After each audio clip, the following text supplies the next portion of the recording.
Perkenalkan, nama saya Muhammad Arif Hidayat dari kelas 12 TP2. Pada video kali ini saya ingin membagikan hasil analisis lowongan pekerjaan di bidang desain grafis yang saya dapat di Jobstreet. Lalu saya mengidentifikasi keterampilan-keterampilan yang sering dicari oleh sebuah perusahaan. Lalu saya catat semuanya dan saya kelompokkan menjadi 3 kategori. Yang pertama yaitu keterampilan hard skill, soft skill, dan juga additional skill. Tujuannya agar video kali ini bisa mudah dipahami dan juga bermanfaat bagi kalian semua.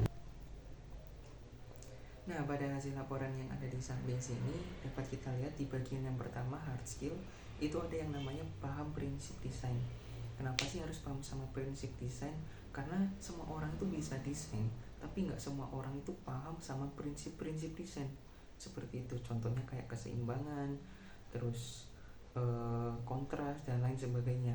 Nah, fungsinya yaitu adalah untuk menarik customer dan juga membuat desain itu terasa lebih komunikatif. Lalu yang kedua ada menguasai software desain. Kenapa sih harus menguasainya? Ya karena percuma kalau kita paham sama prinsip-prinsip desain tapi kita nggak bisa menuangkan ide tersebut ke dalam software. Nah, pada bagian kedua atau soft skill itu ada yang pertama komunikatif. Perusahaan itu sedang atau sering mencari orang-orang yang mampu menyampaikan atau menerima informasi secara jelas, efektif, dan mudah dipahami. Lalu yang kedua yaitu bekerja dalam tim. Nah, desain grafis kan juga gak jauh-jauh dari tim marketing. Dan tim marketing itu seringkali meeting, terus kolaborasi. Jadi sangat diperlukan kerjasama dalam tim. Lalu yang ketiga yaitu manajemen waktu. Perusahaan itu sering mencari orang-orang yang sudah terbiasa menata waktunya sejak kecil. Karena kenapa ya, pasti perusahaan itu punya target atau tujuan yang harus dicapai pada hari itu juga. Dan kita tahu sendiri kalau perusahaan sekarang itu berkembangnya itu cepat banget. Jadi kalau berkembangnya itu lama, maka perusahaan itu juga makin lama juga berkembangnya. Nah, lanjut di bagian ketiga yaitu additional skill.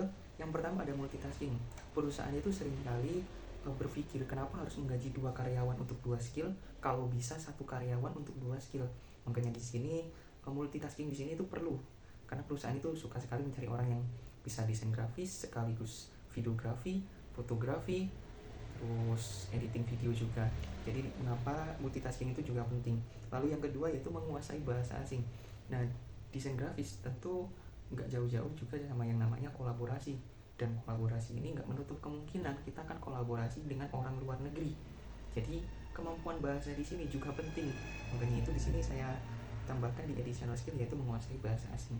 Nah, mungkin segitu aja video yang bisa saya share atau saya bagi. Semoga video ini bisa bermanfaat buat kalian semua dan sampai jumpa di video selanjutnya. Dadah.